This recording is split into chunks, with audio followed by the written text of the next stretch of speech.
درنو لیدونکو شاهنواز باقر صاحب سره ناست یو دلته ډېری شی د پښتو ژبې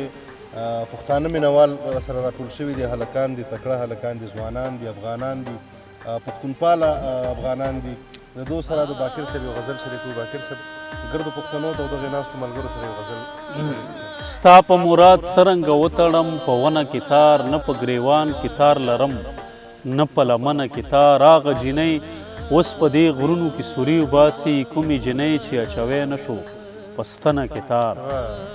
ما ته د خپل ارمان زړوکی مخ ته نه غودرېږي کله چې وګورم زه چېرته په غنه کې تار یو غزل دی زیرجانه وایي چې د محبت د آخري حد په حصار کې یمه تا سره ناست یم او ستا په انتظار کې یمه که رانه وپوښتې نو نوم یې راته هم نه راځي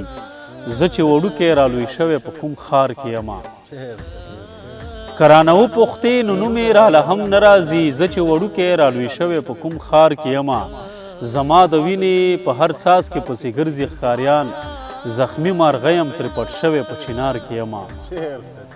توره تیاره ده د خپل ځان نه مې هم یره کیږي خلک ویده ورونه بند او زه په لار کې یمه وجود مې رو رو ختموي را باندې لیکي تاریخ باقره چا داسې تو کړی په پرکار کې یمه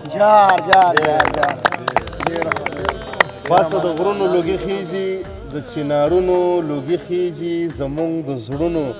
لوګي خیږي او له تنرونو لوګي خیږي او دا کلیوال ماښامۍ څومره خوند کوي ډېره زیاته مننه باقر صاحب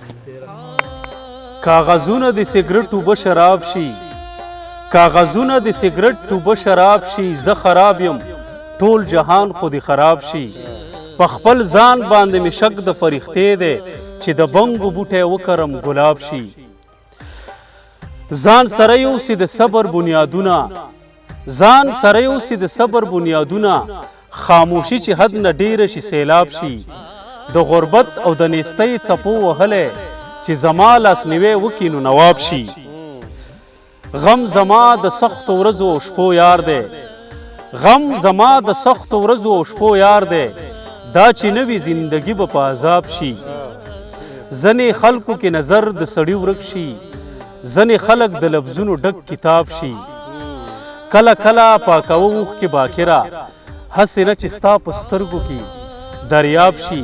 کاغذونه د سګرټ اوبه شراب شي ټول جهان خو دې خراب شي